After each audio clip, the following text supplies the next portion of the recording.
Hi everyone, I'm Eli and this is Jocelyn, and today we're going to present you Kartograph. Others?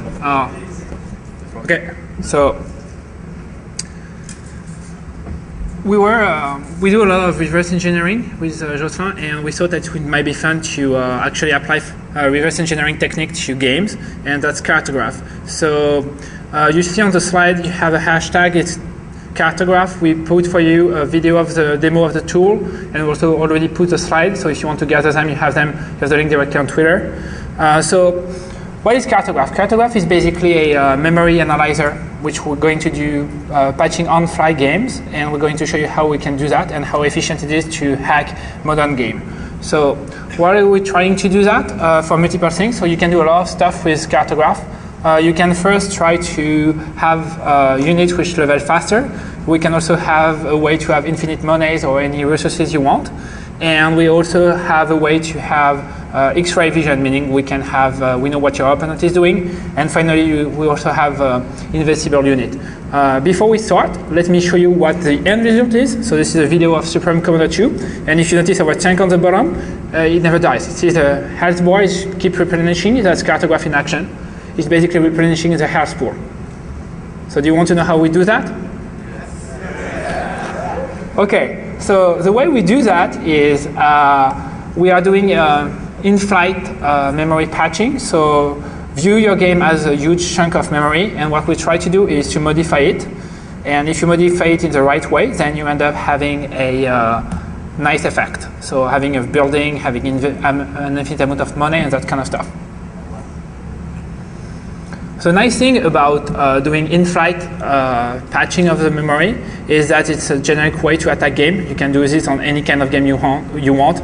It's pretty fast. It turned out that actually looking at the memory and try to reverse a game from the memory is, for me, actually faster than doing a binary analysis. And finally, it's almost invisible because you're only rewriting a part of the memory. So it's very hard for a game to know that to detect that you did cheat.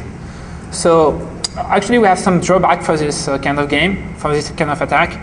First, it's really finding a needle in a haystack. For instance, Supreme Commander, we should just show it to you, have about 800 megabytes of data. And what we are looking for, let's say the map is only 1 megabyte. So you're really trying to find a needle in a haystack. The other problem we have, and we're going to show you that, is that when you try to rewrite the memory, we have no direct control over the algorithm of the game. So sometimes we have to find a way to trigger the algorithm to do something for us. And sometimes it works, sometimes it does not. So in some cases, it's not as reliable as patching the binary. So here is what we're going to present to you. First, we're going to give you a quick background of the game. Who is playing game here? Raise your hand. Almost everyone. Okay, so that will be pretty quick. And then we're going to show you how we can actually really build a map hack, reverse a game and build a map hack out of it with Kartograph. Then we're going to show you how we are able to make invisible unit on another game. And finally, we'll discuss how we can actually resync the network to prevent being caught when we are cheating online. And finally, if the god of the demo are with us, Jocelyn is going to show you how Kartograph code is, and he's going to do in real time a map hack for you, if it works. So, bit of background. We all know that games actually earn a lot of money, about 273 million this last year, and there is a ton of different kind of game. Action game, Mario, first-person shooter, sports game, role-playing game, World of Warcraft. Any World of Warcraft player here? No one is playing World of Warcraft? A few of you? I do. Okay. And some adventure game, not that interesting to cheat on actually. And finally, strategy game. And the one we actually did focus on for this talk is these real strategy games, because they are the ones who are the most sold on PC. We could have done any other type of game. It's just that this one is the most used, so that's the one we go for. For those who never see RTS, and I think there is almost anyone here who never saw it, there is a bunch of, the idea is you want to beat up your opponent, and to do that, you gather resources, and then you accumulate them until you can buy stuff like building, units, and you have what we call a minimap on the corner, usually, which displays the entire map. And you see there is a part which is visible, which is a part you actually show your opponent. If your opponent is in this visible section, you see it. And if you don't, if it's not in this section, it's what we call the fog of war. It's where you don't have any line of sight. And if your opponent is here, you don't see it. All the entire idea of the map pack is actually to remove it. We're going to show you the demo on the most recent game we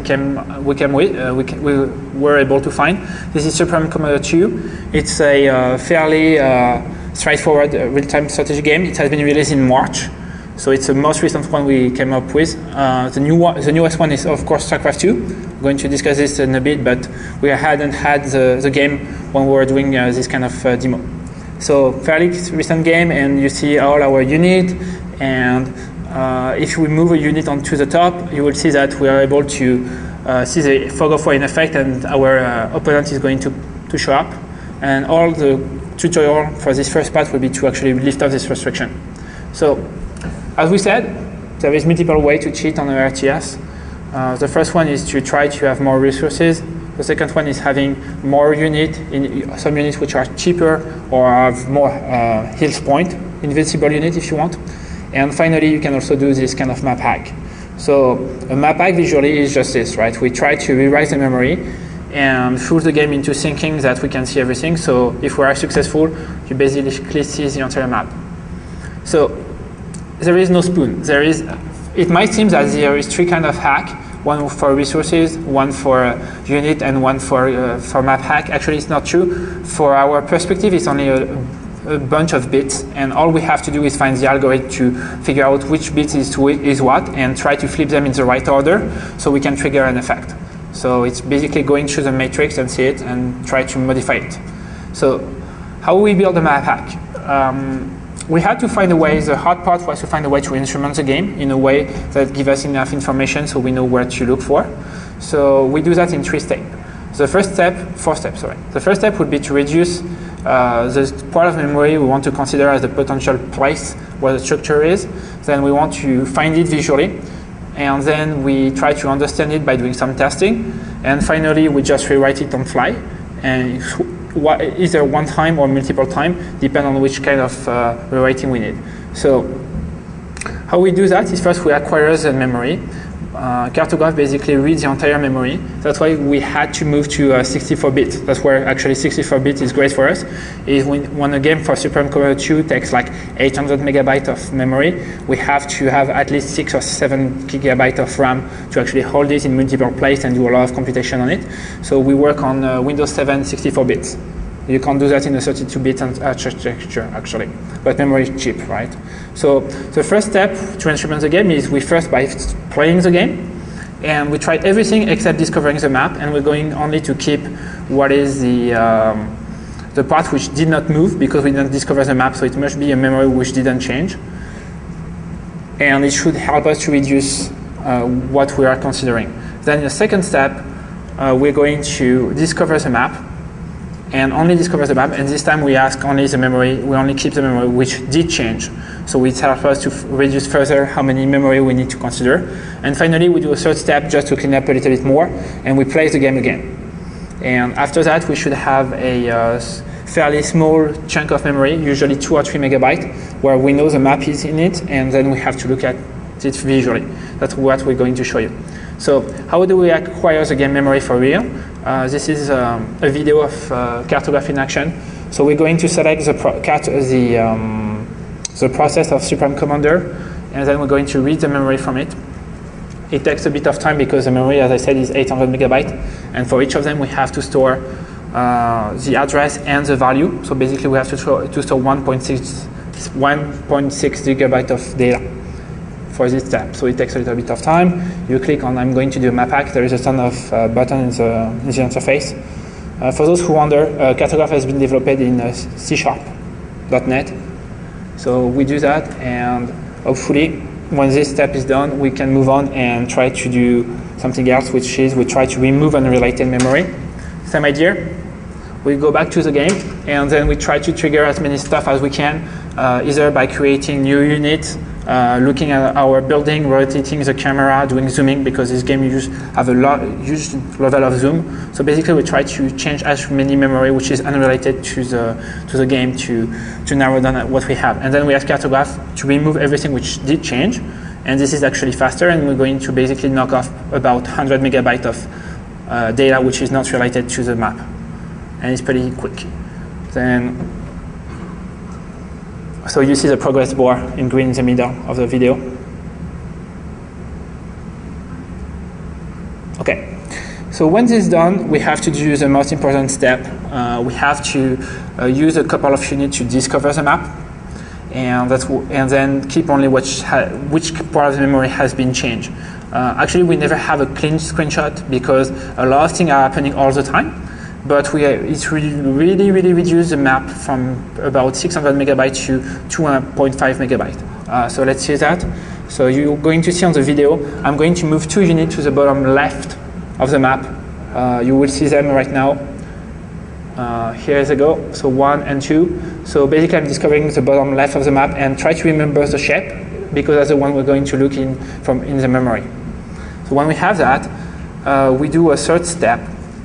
Which is, as I said, similarly to step 1, we're going to redo a change we're going to remove everything which will change by just playing the game a little bit more.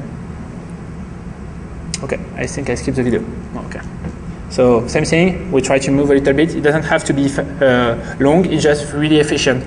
At that time, we probably will remove half of the size, going from 2.5 to 1.2 megabytes of data. And when we're done with that, we need to find the memory, the map in memory. So now we have reduced as much as we can. We now really have to look at the memory and try to figure out where the map is. So we have one working assumption. It turns out to be true in almost every game we look at, is that the map is stored into a 2D array. Actually, you can have multiple maps into the memory. Jocelyn is going to show you this live in the demo. But for now, we just assume that the map is one array in 2D, and if you look this using visualization techniques, what you're going to observe in memory is something like this. So you should be able to see with different colors a 2D array which pop up in the memory we have acquired. So let's do it for real. So first we're going to select the snapshot we want. So we have only one snapshot now, which is the one which is the memory we did remove all the part, and we're going to use what we call a heat map visualization.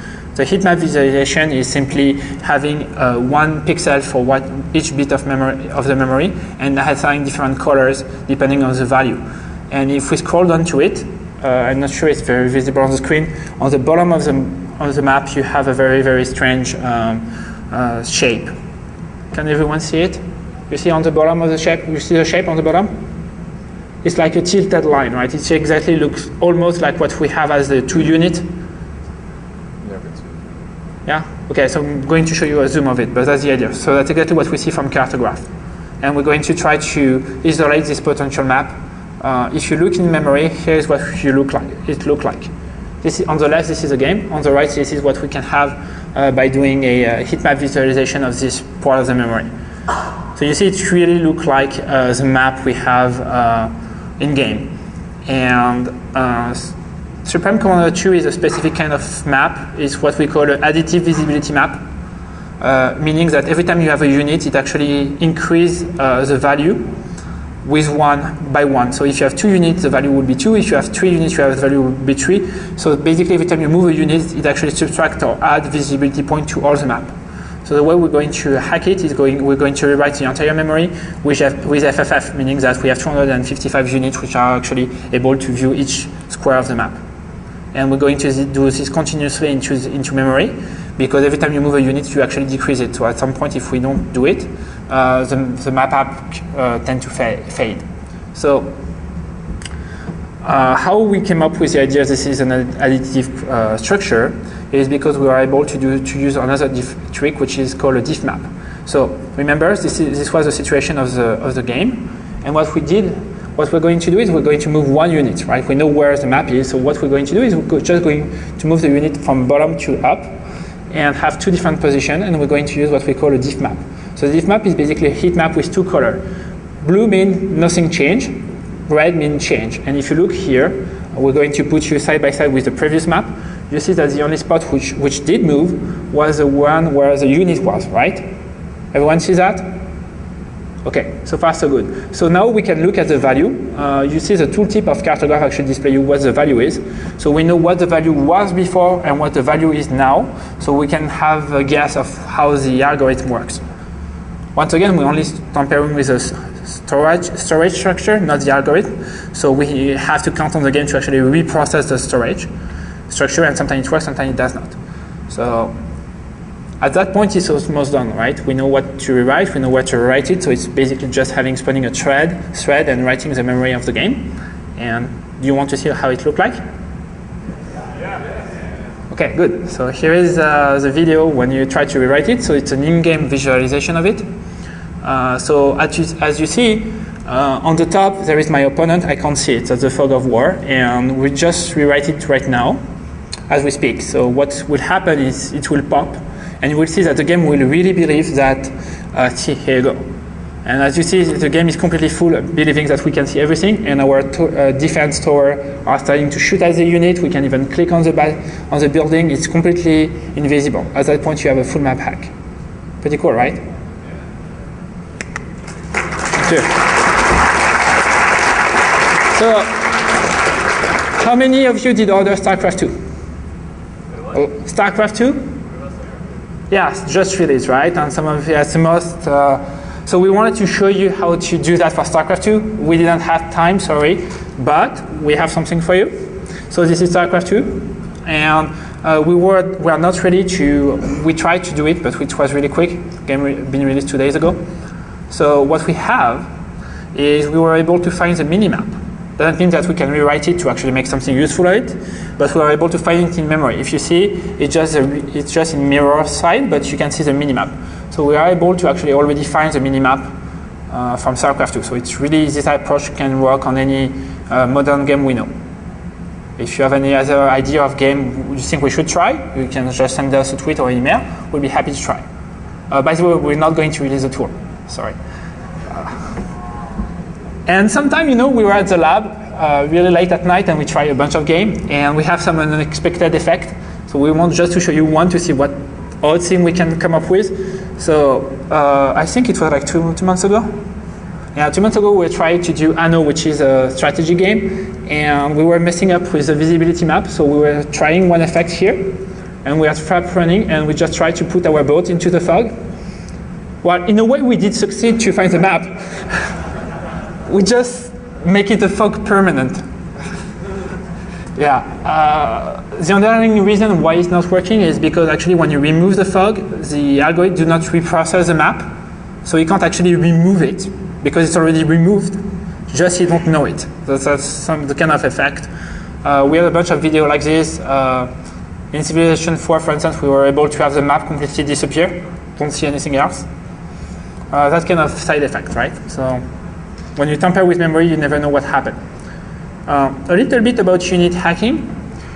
Unit hack is way, way more harder because this time what we're looking for is probably a few kilobytes of data. And so visualization won't work. You can't actually look at the map and say, here it is, and click on it. So we solely rely on shape analysis, which our algorithm we try to put. Jocelyn made a lot of effort on that. I think he spent night and days for about a month and a half on this. It's really hard to come up with an algorithm which helps you to find the structure with change and understand which structure. So we have one algorithm for each type of structure: stacks,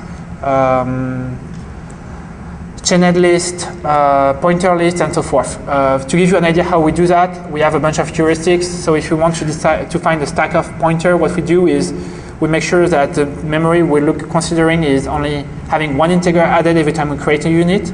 And we also make sure that this integer is a real pointer. So what we have under the hood is a dereferencing algorithm, which look at the pointer and try to see where it points into the memory. Once again, it's easier said than done, and that's how we do that.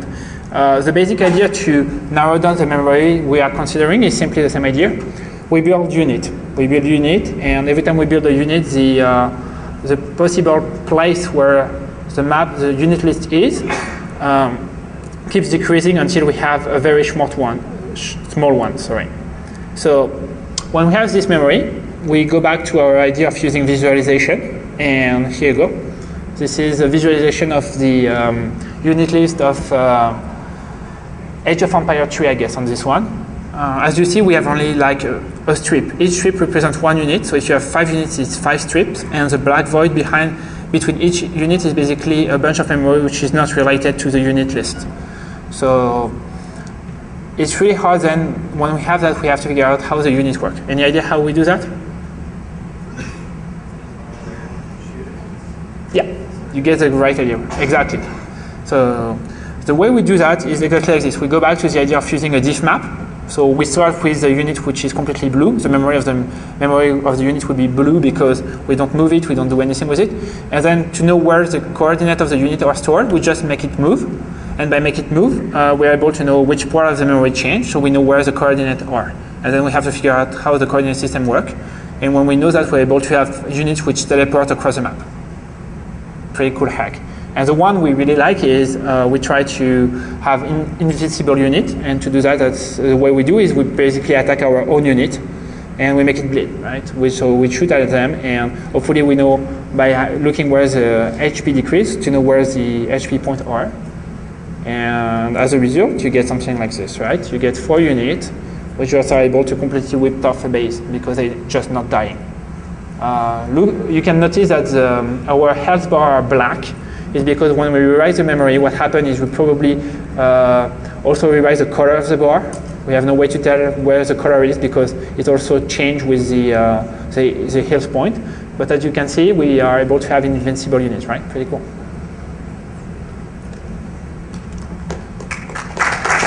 Okay. So now I'm going to tell you the sad part of the story. There is a sad part in the story. Network, right? If you try to cheat on a game on the network side, well, here's what you get. Out of sync. We basically get out of sync because a lot of games actually do some type of checking on the value of the number of units you have, how much health points they have. For instance, if your unit is not dying on your side and is dying on the other side, that something is off. So we have to deal with desynchronization. The way we have to do that is basically you are either able to resync, or you basically get caught. What happened is for some hack, like the map hack, is not detectable by this kind of integrated checking because all you are saying is I am able to see this map, which basically is not triggering that. But if you try to have invisible unit or tampering with the resources, then you get this. So we think we had actually to build on one idea which has been presented at Defcon 15, and it was pretty cool, which was using the LSP. So the LSP is a layer service provider. It's a functionality provided by WinSock, and it actually allows you to divert some of the traffic to an application if you want. So what we did is we worked with Pascal Ganaye, which is a French guy, which helped us get it to run on Windows 7. He started his own project, and we were able to actually intercept packets. And with that, we are able actually to tamper with the traffic, basically by first collecting it and then trying to rewrite it to resync the game. So the way we do that, we do four steps. The first one is we're going to bucket the traffic. When you have a game, you usually have 4 to 7 type of packets. And the way we know there is 5 to 7 type of packets is because these packets have a specific size. And so we're going to only focus on one size at a time because we can compare then what changed and what is not changing. And then we're going to visualize how the change are. And then we try to understand it. Sometimes we are able to do it, sometimes we are not able to do it. And finally, we are able to rewrite the packets. And by rewriting the packet, resync the game. So usually you end up with having not resync. We're not going to tell you how to cheat on a game on the network. Sorry. We're going to show you what the interface looks like, but it's up to you if you want to really apply it on a real game. We know it works. It's just like we don't want to be the one who will be blamed because everyone is starting to cheat at Supreme Commander 2 or that kind of famous game. Sorry. But here's the interface. On the left, you have what we call the LSP listener. So the LSP live at the WinSock level, so we have to have a IPC, which is going to speak with the with Kartograph, and Kartograph will tell him whether to let the packet go or to modify it, and then tell him to rewrite it with a specific value we want. Then we have all the buckets I was picking up before. So for instance, for civilization 4, there is 5 types of packets, and which are sorted by size. And finally, you have the visualization for each bucket. So we can visualize one bucket at a time. A little bit more on the visualization bucket view. So the visualization bucket works like this. On the x-axis, you have the length of the packet. So the rightmost port is the last bit of the packet, and the leftmost port is the first bit. So basically, each block is one different bit of the packet. And on the y-axis is basically each packet are stacked up to the other, so we see the evolution of the trace. And as you can see, and on the top of it, we have something different, which is blue and red, and you should be used to it by now. This is our diff map analysis for the trace. So it tells us which part of the packets are moving and which one is not. Blue meaning not moving, and red meaning it did change at some point. And by just looking and visualizing the trace, you can infer a lot of information on how the protocol works. If it's a fixed value, then you see it's the same color all over the place, right? Like the pink one on the screen. If it's a counter, then that's where the heat map is really useful, is you're going to see a gradient. Do you see it on the screen? So basically you see this is an increment. Every time it increments, it changes color by 1. So you see a continuous gradient. Which means that it's probably a counter. So we don't really have to take care of this until we want to inject something more in it. And finally, you have this part on the right, which is completely look like scramble. It's usually either an IV or an encrypted value with a given key. Although the game we look at didn't have key exchange. So it's a little bit more subtle. It's just more like a specific value for each packet, simply as an IV. Before, Joe is going to try to do a demo real time for you. Just a little bit more of what we're doing now. We didn't did that for only hacking game. What we really hope to do is building more crypto stuff to actually make the game more secure. We should have a lib ready about in 3 months or 4 months, which actually will help developers to build more secure games, so this kind of attack won't work anymore. And we're also working on trying to detect bots, because I kind of hate when I have a bot in front of me on World of Warcraft which gathers everything, and I end up with nothing. So let's pray all together the God of Demo. And who wants to see Kartograph real time? So Joe, everyone is counting on you. Pressure. Okay. So let's have this work. My micro. This work. Do you hear me?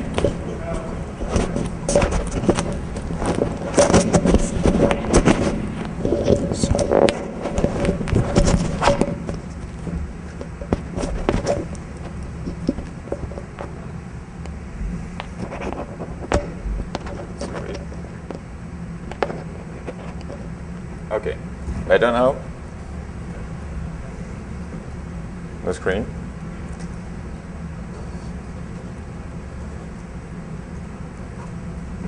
Okay, but I have no screen on my side.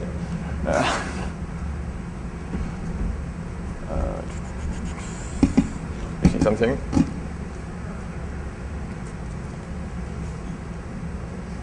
Okay. Sorry, technical problem.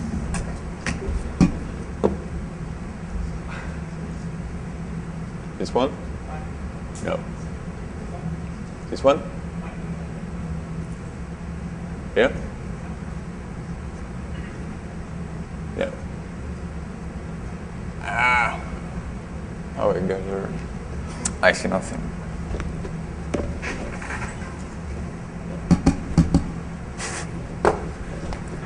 Ah!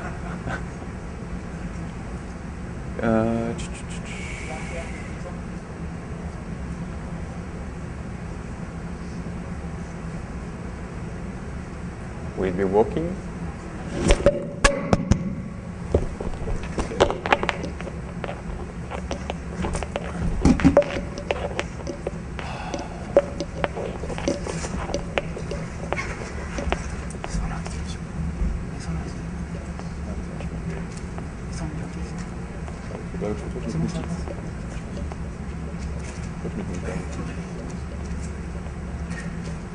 C'est bon. Okay. Yeah, it works. Okay.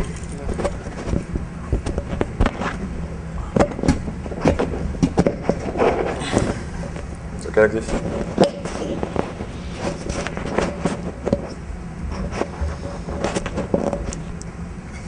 Okay. So sorry, some technical difficulties.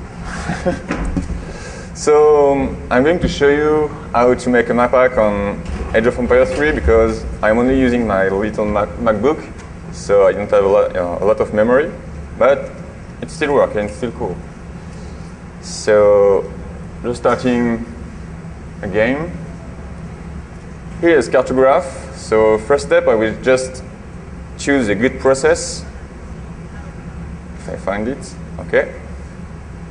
So as you can see in this game, there is 235 megabytes of data. So okay, the game is starting. So first step, I will use the map pack button, and I will just scan all of the memory. So I'm acquiring it. Okay. Now it's done. I will just, like Ellie said you, I'm just letting the game play a little, and so I'm letting my units gather some resources to make the memory change. So now it's done. I'm going to the step 2.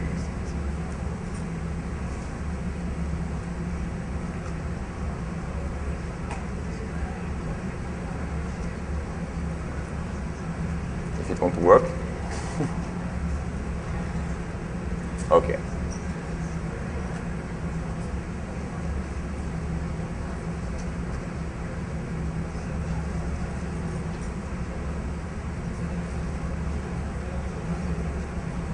Okay. So as you can see at the beginning, I was 235 megabytes. Now I only have 196 megabytes. And the third step is the one that reduces the most the memory. So to do that, I will just take one of my units and make it discover the map. So like this, I will be able to change the map, the structure of the map, and hopefully I will be able to identify it. So let's move a little.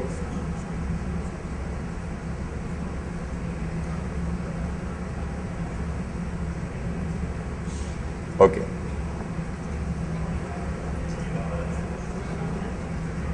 Okay. So now, like always, clicking.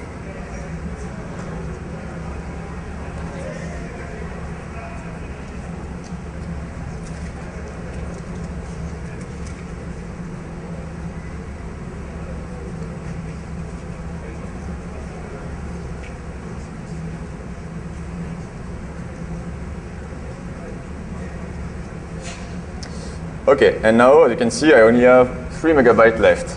So it really reduced all of the memory, all of the data I need.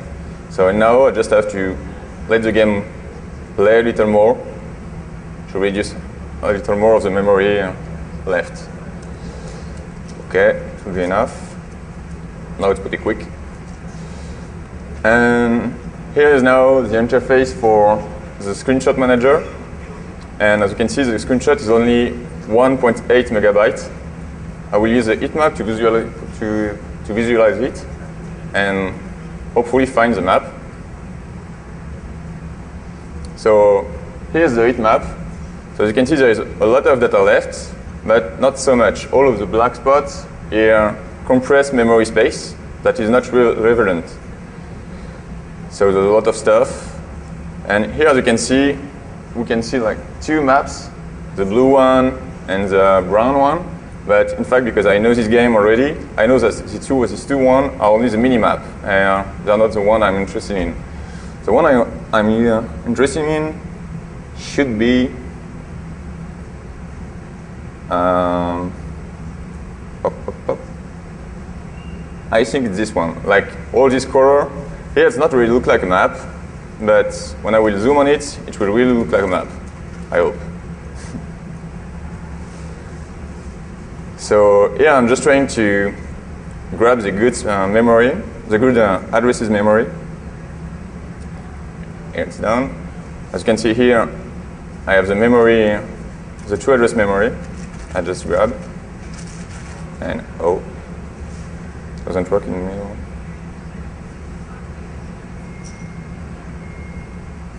Okay, it's a technical problem. I can see all my screen. How can I do that?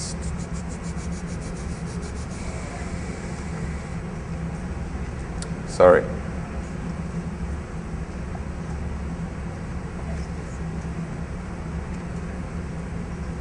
Oh.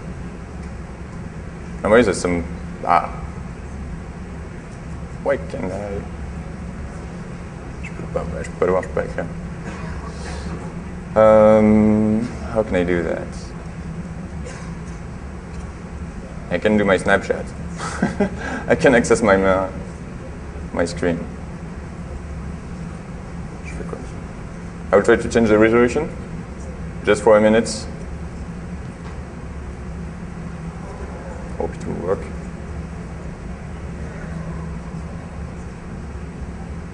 Okay, just a second, sorry.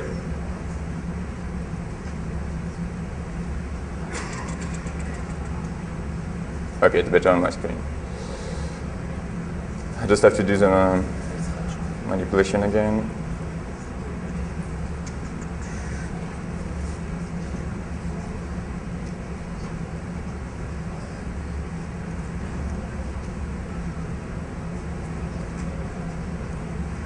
Okay, ça devrait marcher.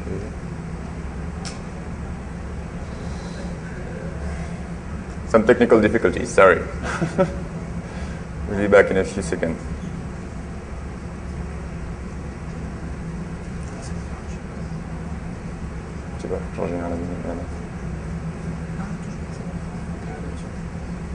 Oh, you can see it back. Oh, perfect. So, I'm just doing it again.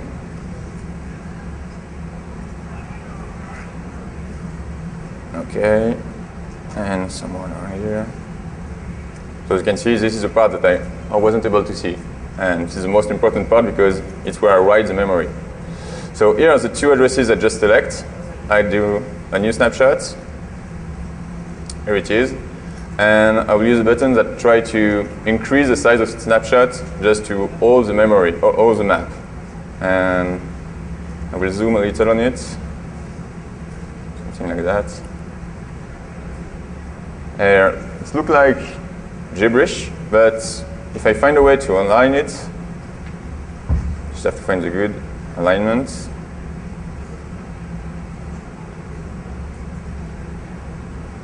I'm not sure. This part is one of the hardest because I have to make it align, and we didn't find a way to make it automatically. Yeah, it looks like I go a little faster. As you can see some shape that trying to appear.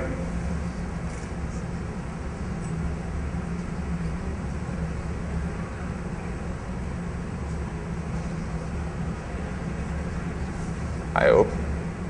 Yep. And here it is.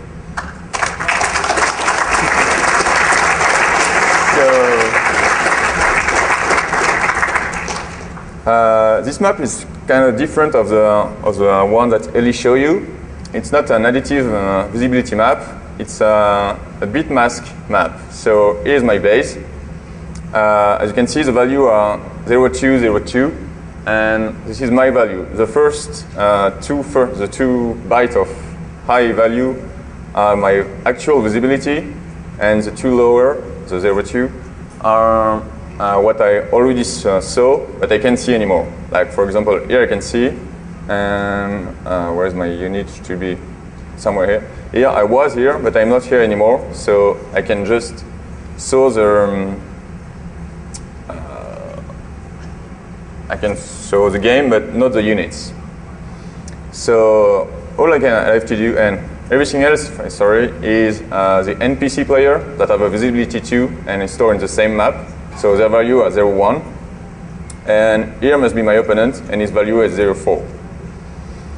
So everything I have to do is to use a bit mask and do with this value. So, and put it everywhere on the map. So let's try that. So click on bitmap and travel view, very important. And I will do this mask. I will use a thread that to be able to rewrite it all the time, to be able to see the map all the time. And space, sorry. And I launch the writing, and hopefully it will work. I will be able to see the game and all the map. So you can see on the minimap, nothing changed. On the map, it doesn't really look like it were. Sorry, I made the same mistake. So here I just write the memory I saw. I select. So I just have to select the entire map. So to do that, just click here, give me all the addresses of the map, here and here, change, and do the same. Rewrite it. And here, as you can see on the minimap, the unit begin to pop, to appear, and everything began to appear. But it's not working very well because, as I told you, we can't control the algorithm that makes the game appear the map, but we can force it by, for example, changing the resolution of the game that will force the game to rewrite all of the map. So I just have to change the resolution. And here it is. I can see all the map.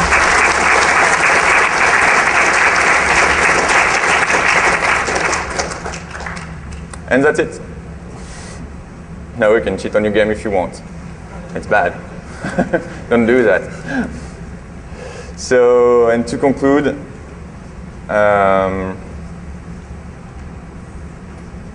here's the addresses where you can find all of our tutorial and screenshots and keynotes. So to conclude.